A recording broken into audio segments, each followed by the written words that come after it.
제가 한 교회에 설교를 하러 갔습니다. 근데 이제 한 분이 대표로 기도를 하시는데 기도를 너무 잘하는 거예요. 사람 키도 크고 잘 생겼어요. 그리고 아주 간결하면서도 또 그 울림이 있는 그런 훌륭한 기도였습니다. 어지간하면 제가 그냥 지나갔을 텐데 담임 목사님에게 어떤 분이냐고, 참 멋있다 그랬더니만 그 목사님이 아주 정색을 하면서 아니라고, 부인은 아주 죽을 지경이라고, 저 인간 허우대만 멀쩡하지 가장으로서의 역할을 전혀 안 한다는 거예요. 그래서 와이프가 겨우 벌어서 온 식구들이 먹고 사는데 아랑곳하지 않는데요. 제가 좀 머쓱했습니다. 여러분, 가정이라는 그 짐을 가장 혼자 지는 건 아니지만 아내도 함께 협력하지만, 가정의 가장이 자기 정체성도 모르고 그렇게 칠락팔락 하는 가정, 아내가 얼마나 힘들고 또 그 소원들은 어떨까, 그런 마음이 느껴졌습니다. 여러분, 우리가 많이 변화되지 않더라도 내가 누구이고 나는 어떤 정체성을 가졌는가만 알아도 우리는 꽤 달라질 수 있습니다. 오늘 이 성경 속에서 그런 이스라엘의 모습을 만나게 되는데, 이스라엘은 오늘 이 사사기를 보면 긴 시간 동안 미디안의 압제 아래 있습니다. 땀 흘려 피땀 흘려 농사를 짓고 추수를 딱 하고 나면 귀신같이 알고 찾아와서 다 뺏어가는 겁니다. 이런 시간이 무려 7년이나 반복되었습니다. 그들은 산으로 도망쳐 웅덩이와 토굴을 파고 정말 그렇게 그 안에 꼭꼭 숨어서 살아야만 했습니다. 어떻게 보나 선택받은 하나님의 백성의 모습은 아닙니다. 아쉬움이 너무 많아요. 근데 사실 이 모습은 미디안에게 치고 있는 이스라엘의 모습만은 아닙니다. 그럼 성경에 이 내용을 읽을 필요가 뭐가 있겠어요? 오늘 우리의 모습일 수 있습니다. 미디안의 7년간의 압제와 폭행은 사단을 통한 성도에게 주어진 영적 억압을 상징하기도 합니다. 예수를 믿는다고 말하고 직분도 받고 신앙의 연조가 꽤 되었고 이런저런 간증이 있지만 그 자리에 꽁꽁 움츠리고 앉아서 내 신앙을 한 번도 당당하게 드러내지 못하는 오늘의 그리스도인들 얼마나 많습니까? 나만의 돈굴 현실의 굴레 속에 숨어서 겨우 출석만 합니다.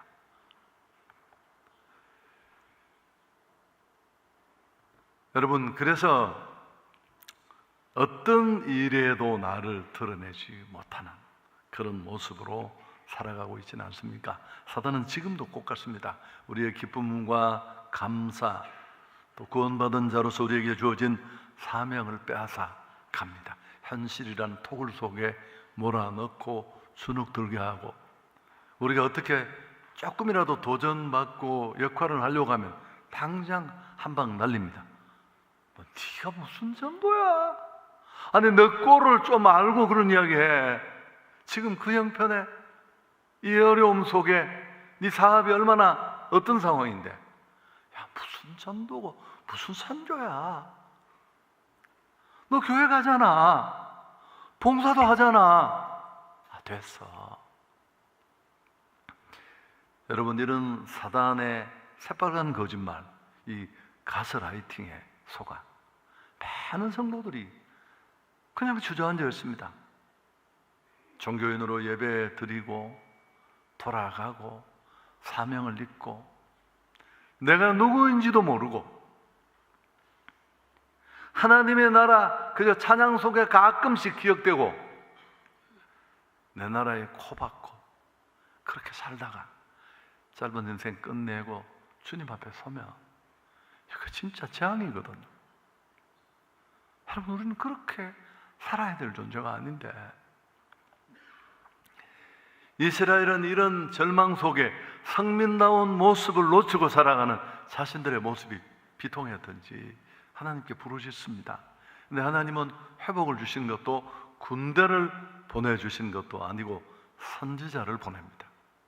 그리고 그들의 문제를 진단하시는데요, 내가 너를 애굽에서 인도해 내었다. 그리고 내가 너를 온갖 굴레와 압제 속에 건져서 자유케 해주었다. 근데 너는 내 목소리에 귀 기울이지 않고 오히려 이방신들을 따라다니고 두려워했다. 지금 그들이 치열하게 두들겨 맞고 있는 이 진짜 문제는 미디안이 아니라 바로 그들의 신앙이었습니다. 엉터리 믿음. 좀 더 표현을 바꾸면 하나님과의 관계가 무너진 것입니다. 하나님 말씀에 귀 기울이지 않고 듣더라도 행하지 않고.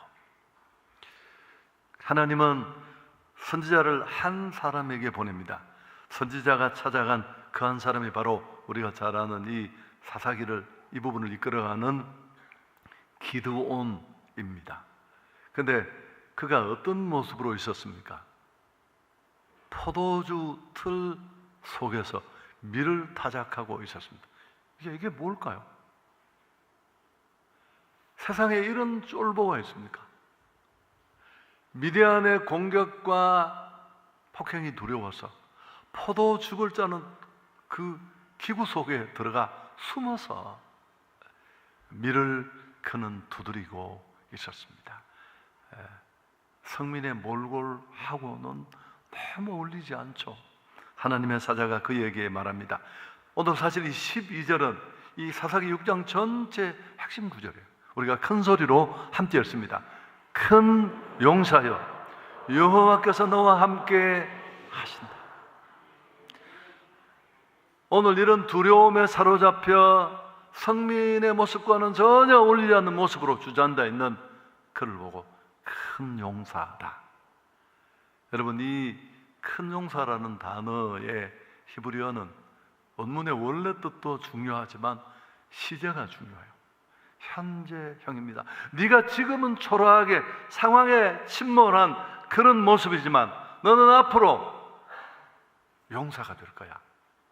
그런 게 아니고 용사가 될 자가 아닌 너는 이미 용사다. 조롱, 인정 둘 다 아닙니다. 이스라엘이 어떤 존재인가 그들의 본질과 정체성을 꿰뚫어 보시는 하나님의 선포입니다.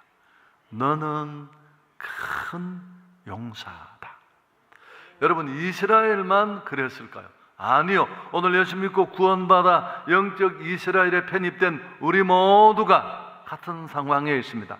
내 삶이 아무리 무너지고 내 사업이 엉망이고 내 꼬라지가 진짜 얼굴 들고 다니지 못할 만큼, 예수 믿는 네가 어째 그러냐 싶을 만큼 무너졌어도 우리 이미 그리스도 안에 새로운 피조물 되고 용사인 줄 믿습니다. 이게 우리의 정체성입니다. 여러분, 용사가 뭐예요? 싸움이 있다는 뜻입니다. 싸워야 될 대상이 있고 싸워야 될 이유가 있고 우리가 빼앗아 찾아와 이겨내야 될 싸움이 있다는 겁니다. 하나님은 이미 출애굽기에서 이스라엘이 그 작은 민족이 출애굽하는 것을 보시면서 그날에 여호와의 군대가 애굽에서 나왔다. 성경이 그렇게 말했거든요. 또 우리 진군식 때마다 매번 단골로 이 말씀이 본문이 됩니다마는 너는 그리스도 예수의 좋은 군사로 나와 함께 고난을 받아라. 은혜 속에 강하고 등등등. 우리가 착각하고 현실에 주저앉아 상황에 꽁꽁 묶여 내가 누구인지 내가 어떤 존재인지를 놓치고 살까 봐 하나님이 여쭤부터 넌 군대야, 넌 용사야, 넌 고난을 받아야 될 사람이야. 싸워야 될 싸움이 있고 우리가 군대로 부름받았다는 것을 거듭 말씀했습니다. 큰 용사라고 정체성을 깨닫게 하신 하나님은 당연히 사명을 주십니다. 자, 14절도 함께 읽습니다. 너는 가서 이 너의 힘으로 이스라엘을 미디안의 손에서 구원하라. 내가 너를 보낸 것이 아니냐. 야, 너 그렇게 쫄보로 덜덜덜 떨고 숨어 사는데 그건 네 모습이 아니야. 난 너를 큰 용사로 불렀고 만들었고 네가 가서 싸워야 될 싸움이 있고 내가 너를 보냈다. 기도원은 굉장히 당황합니다. 하나님, 내가 어떻게 그런 일을 할 수 있습니까? 내 지파도 약하고 내 아버지와 내 집도 너무너무 소라하고 작은 자인데, 가끔씩 교회가 하나님이 우리를 사명의 자리로 부르면 우리가 이런 이야기합니다. 목사님, 저 교회 다닌 지 얼마 되지 않았고 시간도 없고 재능도 없고 성격도 너무 소심해서 나 못합니다. 하나님은 기도원의 그런 변명에 아무것도 답하지 않습니다. 그래서 16절에 보면 여호와께서 그에게 이르시되 내가 반드시 너와 함께 하리라. 내가 미디안 사람 치기를 한 사람을 치듯 하리라. 하나님은 우리의 조건, 우리의 약함에 별로 관심 없었습니다. 승리의 유일한 요건이 있다면 하나입니다. 하나님의 임재인 줄 믿습니다.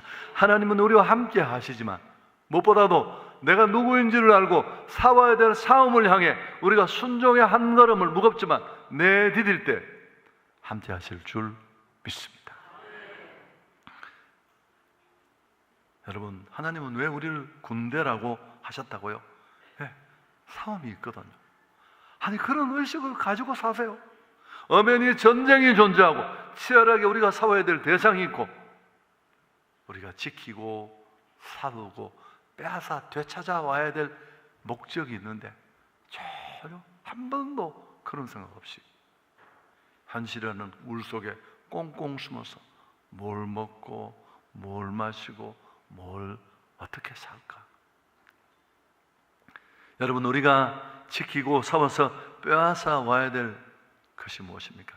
사단에게 억압받고 죄의 포로되어 죽어가는 영혼을 건져내는 일입니다. 고린도후서 4장 4절, 이거 귀가 따갑도록 외우고 인정했습니다. 자막도 없습니다. 이 세상신이 믿지 않는 자들의 마음을 혼미케 하여 복음의 영광의 광채가 비치지 못하겠다. 아무리 복음을 전해도 그 복음이 들려줘도 그 복음을 의미 있게 들을 수 없습니다.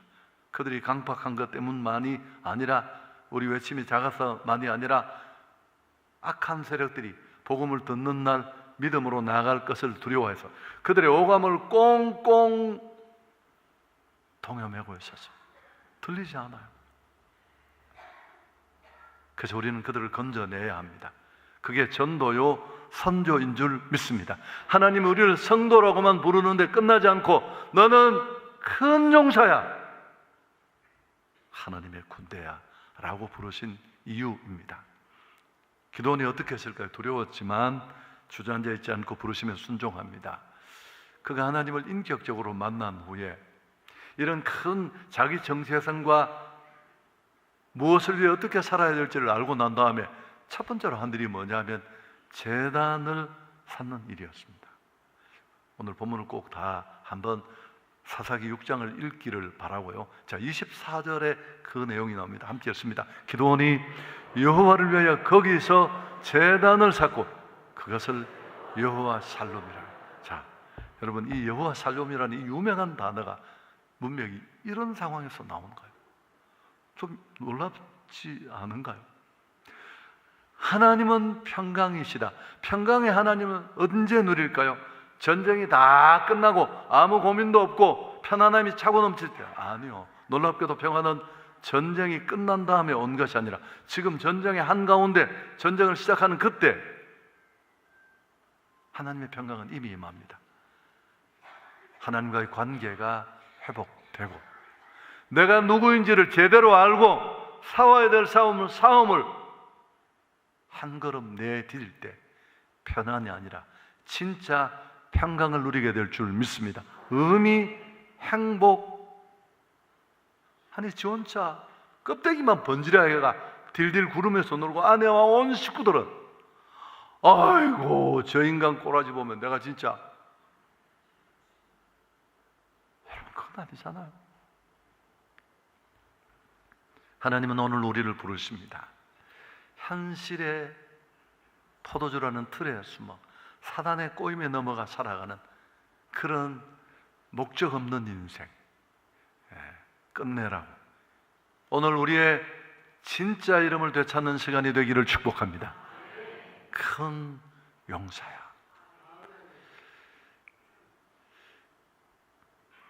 여러분 사실 오늘 이 말씀이 가장 강력하게 우리가 주는 도전은 이스라엘의 영적 침체만을 말하는 게 아니에요. 오늘 이 사사기 6장이 우리에게 주는 가장 강력한 메시지가 뭐냐 하면은 이스라엘을 단순한 영적 침체 상황, 미디안에게 두들겨 맞는 선민의 신앙 무너짐으로만 이해해서는 안 됩니다. 사실은 이 속에는 더 큰 영적 전쟁의 프레임이 숨겨져 있습니다만, 미디안의 이스라엘을 향한 이런 압제는 단순한 경제적, 군사적 위협이 아닙니다. 사탄이 그들에게 심어놓은 정체성 왜곡 프로그램이다. 그렇게 말하고 싶습니다. 뭐라고요? 사탄이 심어놓은 정체성 왜곡 프로그램. 용사입니다. 큰 용사예요. 싸워야 될 싸움이 있다는 거 다 잊어버리고 그저 하나님의 자녀들이 꽁꽁 토굴 속에 숨어서 언제 약탈당할지 모르는 노예로 세뇌되고 가스라이팅 당해서 살아가는 것. 이게 진짜 사단이 원하는 거예요. 얼마나 많은 성도들이 구원받았다는 사실, 직분이 있다는 사실, 그래서 내 삶이 변화되었고, 여러분 그렇게거든. 누구였는지, 어떤 능력이 내게 주어졌는지, 내 인생의 모든 에너지는 무엇을 위해 사용되어야 되는지, 이 삶의 정치에조차 있고 살아가게 하는 고도의 영적 전략. 왜 안 놀라시는지, 오랜만에 와서 무섭지가 않습니까? 놀랍지 않습니까?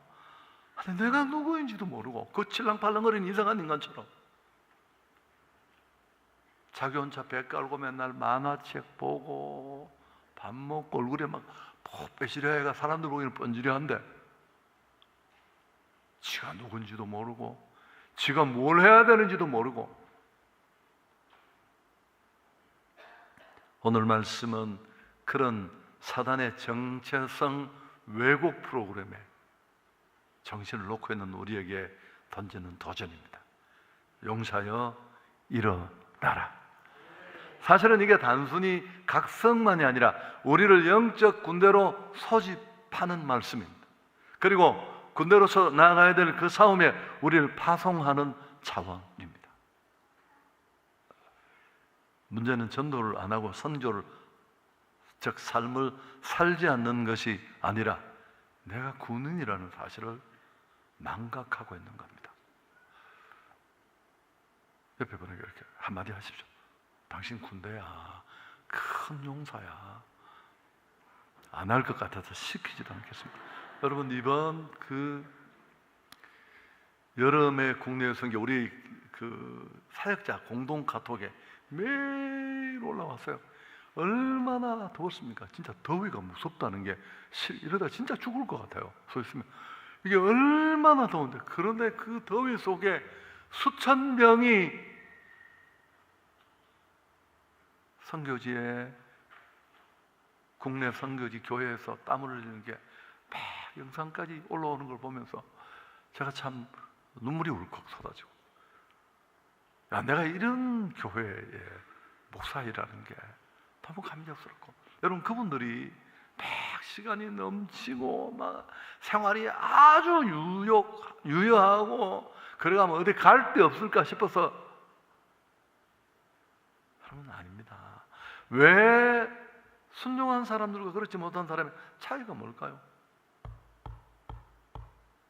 어렵지만 힘들지만 내가 누구인지, 내가 싸워야 될 진짜 싸움이 무엇인지, 내 인생의 영양과 에너지가, 근데 우리 사역자들 글을 올린 걸 보면 너무너무 행복한다는 거예요. 에어컨 앞에 있어도 숨이 턱턱 막히는데. 설교 정리하겠습니다. 여러분, 바보 빅터라는 책이 있습니다. 이 책을 읽어보시면 곳곳에 반복되는 말이 Be yourself, 너 자신이 되어라 라는 얘기인데, 여기는 바보 빅터와 로라라는 두 인물이 나옵니다. 근데 로라 이야기는 두고요, 남자 여자인데 다 바보로 살았어요. 특히 바보 빅터 브리에리코프라는 이 친구는 17년을 바보로 살았습니다. IQ 조사를 했는데 선생님의 실수로 73이라는 게 알려지자 멸시당하고 조롱받고, 그런데 우연히 자기 IQ가 173인데 선생님이 잘못 적었다는 거예요. 그때부터 그는 천재처럼 살기 시작했습니다. 멘사의 회장이 되고. 여러분, 어떻게 사시고 싶습니까? 지금처럼 이렇게 가끔씩 교회 와서 찬송 한 곡 부르고, 그래 별거 있어, 카페에서 커피 한 잔 마시고, 그래서 신앙생활하고 내가 많이 나아졌지, 그렇게 쫄보로 사실 겁니까?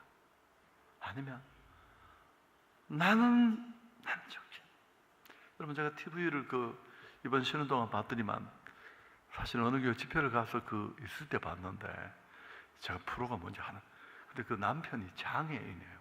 제가 딱 스위치를 켰을 때 부인이 참 예쁜 부인의 남편을 끌어안고 이제 막 직장에 출근하는데, 여보 오늘도 조심해 막 그러는데, 내가 왜 조심해야 되는지 이유를 모르죠. 근데 보니까 이분이 장애인이더라고요. 그래서 아내가 현장에 왔다가 남편을 보고 막 쫄더라고 그럴 만큼 몸이 망가진 친구인데, 인터뷰하면서 중간에 그 이야기를 하더라고요. 이런 몸을 가지고 가니까 내가 가장인데, 내가 아내가 있고 앞으로 아이들도 태어날 텐데 나는 이렇게 있을 수 없다고. 원래 걷지 못하는 사람인데 죽음 같은 마음으로 매일매일 다르게 살 수 있는 출발이 오늘 있기를 주 예수 그리스도로 축원합니다. 다락방 안에 이루어지는 일에 여러분 동참하시죠.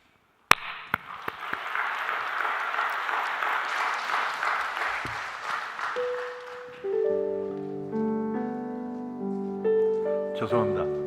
주님 다시 오실 때까지도 할 수 있겠죠? 미안합니다. 제가 곡을 바꿨습니다. 그냥 너무 잘하는 편안한 곡으로 오늘 이 설교를 마무리하고 싶습니다.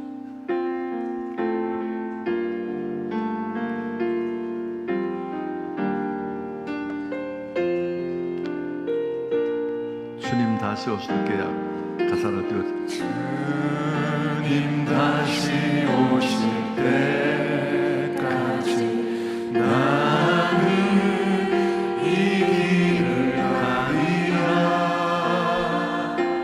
좁은 문 좁은 길 나의 십자가 지고 나의 가는 이 길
기도하며 나옵니다. 사단의 정체성 왜곡 프로그램에 온전히 매혹되어서 내가 어떤 존재인지, 하나님이 내게 무엇을 주시고 내가 무엇을 위해 살아야 되는지 그것도 놓치고 그렇게 살다가 병난도간 종처럼 주님 앞에 섰을 때 우리가 뭐라고 말할 수 있을까요? 여러분 오늘 결정하십시오. 그렇게 사시든지 다른 삶을 선택하든지, 하나님 이번 다락방에서 이루어질 가을 행축, 나를 통해 주님 앞으로 돌아오고 내가 어둠의 영역에서 빼앗아 이끌어와야 될 내 사랑하는 사람들이 있음을 믿습니다. 나를 사용해 주옵소서. 나를 큰 용사라고 부르신 하나님 앞에 부끄럽지 않고 영적 군대로 승리의 삶을 이끌겠습니다. 주님 잡고 기도합니다. 주여, 하나님, 선민 이스라엘은 미디안의 7년간의 압제 속에 모든 것을 빼앗기고 깊은 통을 속에 숨어 짐승 같은 몰골로 시간을 보냈습니다. 그런 그들에게 하나님은 나는 큰 용사다, 네가 가야 할 곳이 있고 네가 싸워야 될 싸움이 있고 네가 빼앗아 돌이켜야 될 영혼들이 있다고 말씀하셨습니다. 여 하나님, 구원의 은혜를 받고 예수를 믿고 하찮은 하늘, 땅의 소망이 아니라 하늘 소망을 붙잡고 하나님을 아버지로 부르며 살고 있는 나, 이게 전부인 줄 알고 이렇게 인생 살다가 이렇게 끝나지 않게 하시고, 하나님은 나를 다시 영적 군대로 소집하시는 이 진군식의 부르심 앞에 군대답게 정체성을 발견하고 이번 부흥에 큰 은혜 받고 나를 제대로 진단하고 이제 하나님 영혼 품고 그 거룩한 영적 싸움을 시작할 수 있는 우리 모든 공동체가 되게 해주옵소서. 순장님들, 순원들, 우리 모든 공동체의 은혜를 주옵소서. 주님 다시 오실 때까지 나는 일어나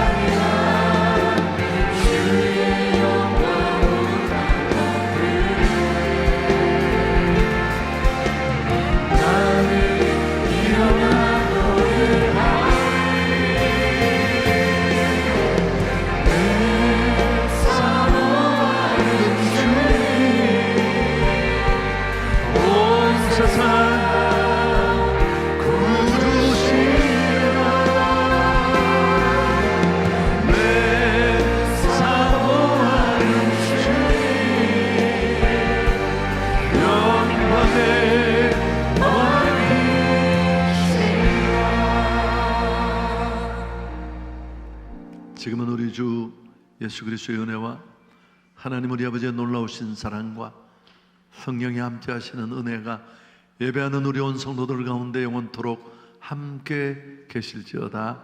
아멘.